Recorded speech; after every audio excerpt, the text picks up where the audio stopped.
Ragnar Lothbrok é um dos, se não o viking mais famoso dentro da cultura. Personagem principal da série Vikings que retrata seus feitos e conta sua história. Mas qual a verdadeira história do famoso viking Ragnar Lothbrok? E aí, humildade youtuber, aqui quem fala é o Daniels e sejam a mais um vídeo. Hoje será o primeiro vídeo de Vikings e qual o melhor momento para falar sobre isso com esse finalzinho da quarta temporada, e muitas coisas aconteceram. E uma coisa que eu queria pedir desde já é, se possível, vocês deixarem um like, porque esse vídeo realmente deu um trabalho para ser feito. Eu pesquisei em várias fontes diferentes, né, para poder montar esse roteiro, e ficou um tanto quanto maior do que eu esperava. Mas é isso aí, galera. Se vocês puderem, eu agradeceria muito, que ajuda muito na divulgação não só do vídeo quanto do canal. Já ia falar of course, e é claro, se vocês não conhecem o canal também estão bem-vindos a se inscreverem.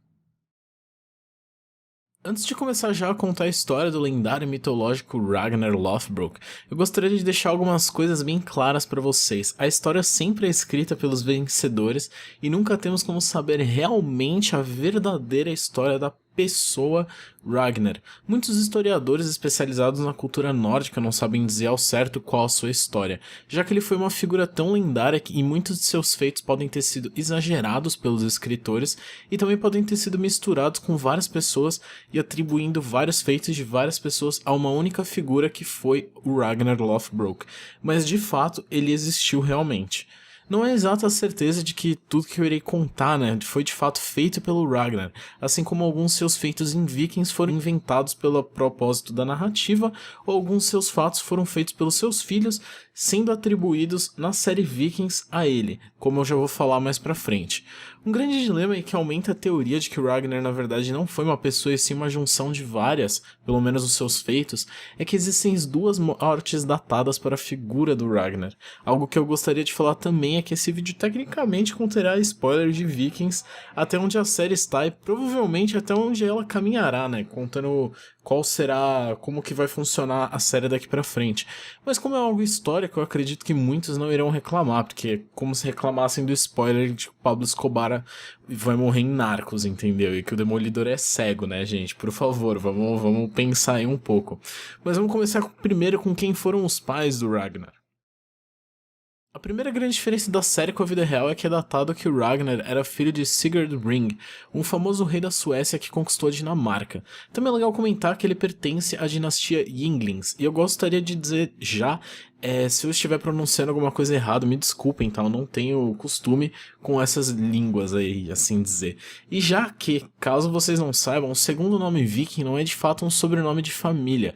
Lodbrok, por exemplo, significa calças peludas, que o Ragnar era conhecido por usá-las, como um apelido mesmo. A dinastia Yngling sempre realizou grandes feitos. O pai de Ragnar era um rei que conquistou outro reino. Ragnar foi até o oeste e invadiu Paris inúmeras vezes, e seus filhos conquistaram grande parte da Inglaterra com o famoso grande exército pagão. Graças a esses feitos, é dito que tanto Ragnar quanto seus familiares possuem uma descendência direta a Odin. Já na série, é dito que Ragnar era apenas um fazendeiro, assim como seu pai antes dele, e que isso fez com que seu interesse pelas terras no oeste aumentassem, já que o solo é infinitamente melhor do que o solo nórdico. É verdade que Ragnar invadiu o oeste inúmeras vezes, tanto a Inglaterra quanto a França, usando os rios para facilitar a navegação, chegando até o coração do Império Franco. Com a famosa invasão de Paris, algo curioso é que na série, a invasão de Paris, nós vemos o Ragnar e a sua inteligência para bolar um plano e invadir a cidade com mais facilidade. Reparei nisso quando eu assisti o episódio novamente, eu gosto de fazer isso algumas vezes, e eu reparei que durante a invasão ele olha para o lado, vê Paris, vê a igreja, e aí ele pensa que tem uma maneira muito mais fácil dele invadir a cidade.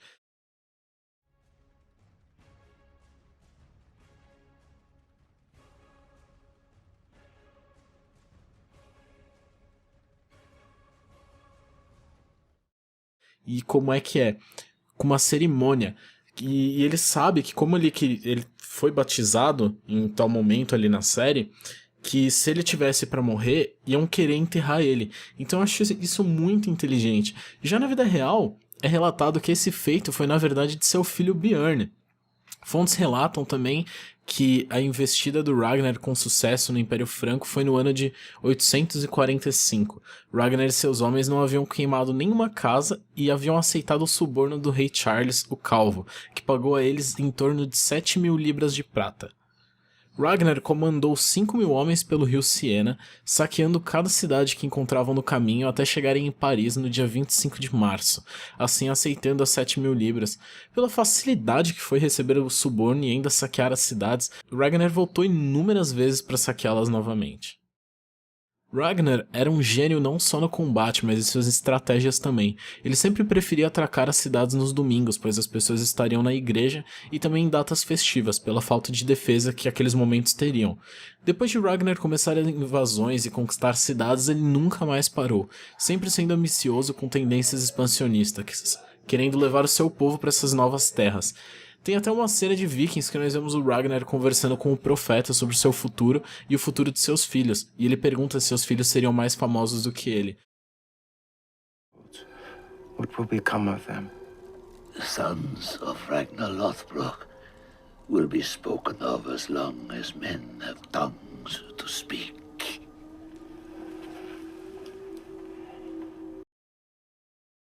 E historicamente, o Ragnar era realmente igual. Ele dizia e contava a todos que nunca iria parar de conquistar e atrás de novas terras, e que essa era a única coisa que ele fazia e queria fazer, temendo de que seus filhos se tornassem mais famosos do que ele e o superassem, já que todos eles também eram ótimos guerreiros e tinham seu sangue a favor.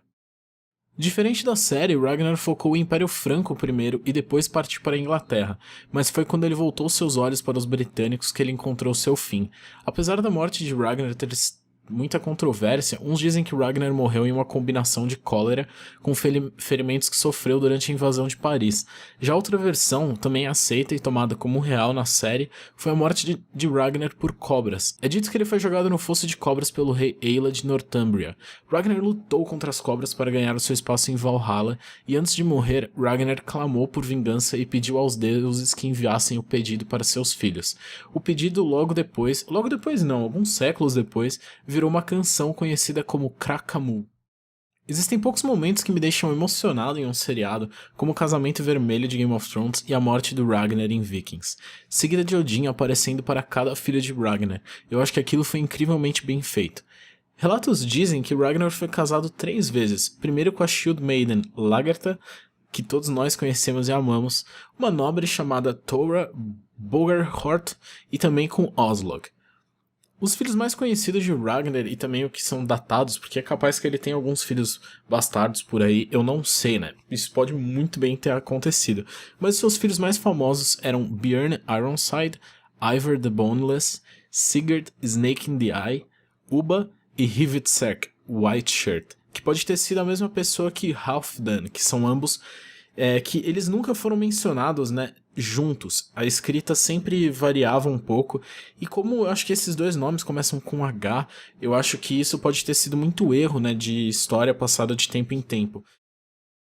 Na história, após a morte de Ragnar, seus filhos juntaram o maior número de homens possíveis e marcharam clamando vingança aos ingleses. Os maiores nomes conhecidos durante a vingança e mais datados é Ivar o Sem Ossos e Ubba, ambos famosos filhos de Ragnar. Mas praticamente todos os filhos de Ragnar estavam envolvidos na grande invasão bárbara. A primeira coisa que os filhos de Ragnar fizeram foi clamar a vingança contra o rei Eila, submetendo-o à mais famosa execução viking, a Águia de Sangue, que consiste em literalmente abrir as costas do executado, quebrando costela por costela, abrindo-a e colocando os pulmões no ombro do executado, assim deixando ele com asas abertas. É dito que na cultura viking, quem recebe a Águia de Sangue e não grita ou clama por piedade é recebido por Odin de braços abertos em Valhalla. Ragnar é praticamente considerado um herói da Escandinávia, mas os relatos reais de sua verdadeira vida são bem escassos, já que não era tão tradicional dos vikings realmente escreverem sobre seus líderes, já que era um povo mais conquistador e militar. Até a datação do seu reino é pouco certa. Alguns relatos dizem que aconteceu nos anos de 750 a 794, e outros dizem que foi durante de 860 a 865. É muito provável que ele foi um grande Earl no começo de 835 e tenha ganhado essa fama com o tempo, sendo considerado um rei nos últimos anos da sua vida. Mas podem ficar tranquilos que daqui pra frente eu também irei fazer um vídeo sobre os filhos de Ragnar e também sobre a grande invasão bárbara, comparando com a série e também contando a história real por trás. Uma coisa que eu recomendo também é a saga de livros As Crônicas Anglo-Saxões, do Bernard Cornwell, e também que contém muita informação, muita história sobre os filhos de Ragnar e os reinos ingleses. E é uma saga de livros que realmente vale a pena ler. Eu sei que todos nós sentiremos falta aí do Ragnar e do Travel's Female em Vikings, mas isso tinha que acontecer, já tinha passado da hora do Ragnar morrer, e agora nós veremos como os filhos dele serão em ação, o Ivar conquistando a sua vingança, o Bjorn ficando cada vez mais e mais famoso, e também não podemos nos esquecer do Rollo.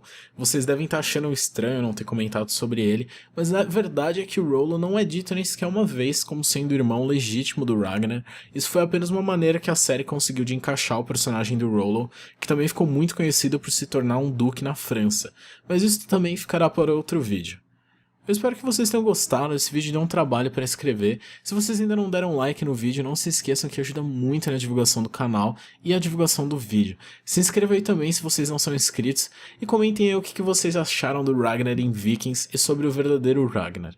Game of Thrones, né, a gente não tem um personagem assim muito principal, são vários personagens grandes, e já que são vários, né, a gente teve em Vikings o que não teve em Game of Thrones, que foi um grande e excelente personagem principal mesmo, com o foco da série nele. Vikings está, acho que na minha segunda série predileta, eu diria, e agora é só esperar pelo final dessa temporada e pela quinta. Eu estou realmente ansioso. Eu vou ficando por aqui, galera. Eu sou o Daniels, valeu, falou, até a próxima e fui!